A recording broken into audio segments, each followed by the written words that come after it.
In this tutorial, we will be learning about a very simple iPhone application with user interfaces. Let's go to our Xcode and create a new project. It will be a view-based application. Select it and click on Next. We will name it My App 1. Click on Next. We'll save it in Documents. Click Create. And our typical project is open. Now, the first thing we want to do is first draw the user interface which we want to interact with. So we'll go to myapp1 viewcontroller.xib, and as we know, we'll click on this.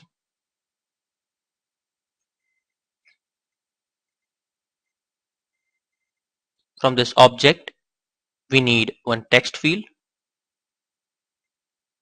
We'll drag it and position it appropriately.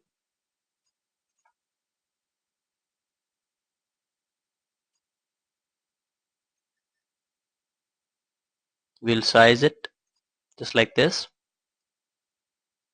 and you can type any text if you want to. We'll say default.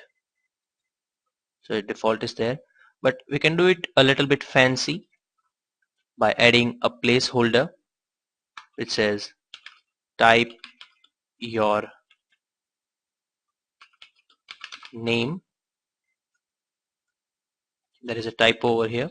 Okay, now what we want to do is we want to add a button, which is this round drag button, and we'll place it as well.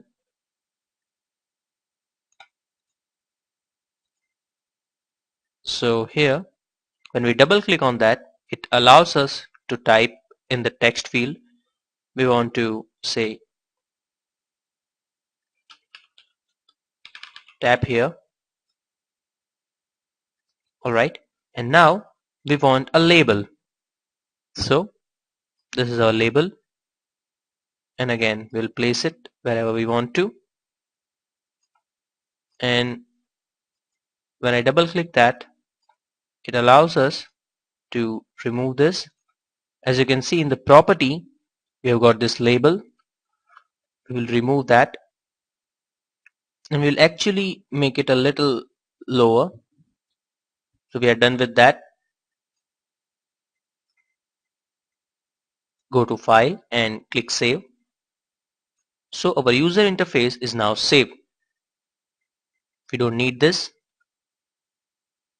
and we'll make it back to the normal.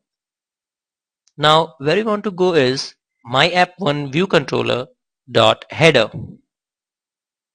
So in this file, we'll first add the curly braces as it is not there. Now what we want is the interface builder outlet.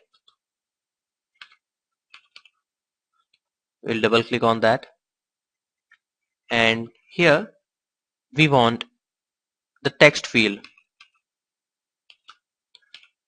So this says text field. Double click on that, and the name of the text field will be text. That's it.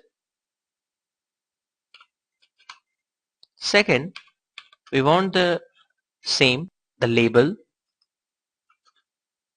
So we don't need for button right now. We will do it for the label,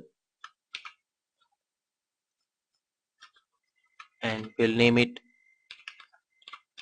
label. So this is pretty it. Now one other thing is we want to retain whatever information is in the text and in the label as well. And the way we do that is by property, and we'll make it non-atomic, and we will retain it.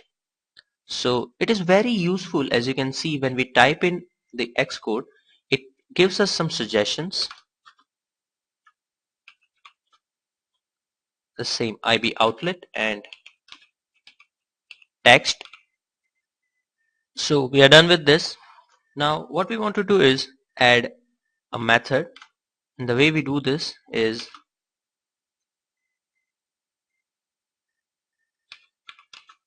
IB action and then the selector, and the name of that will make it do message, and we don't want any of the parameter right now, so this is it. So what we are doing is we are declaring the method do msg and all these things. So let's repeat it again. IB outlet UI text field text, IB outlet UI label label, the property which is non-atomic retain text, and the same with the label, and we have declared the action or the method do msg.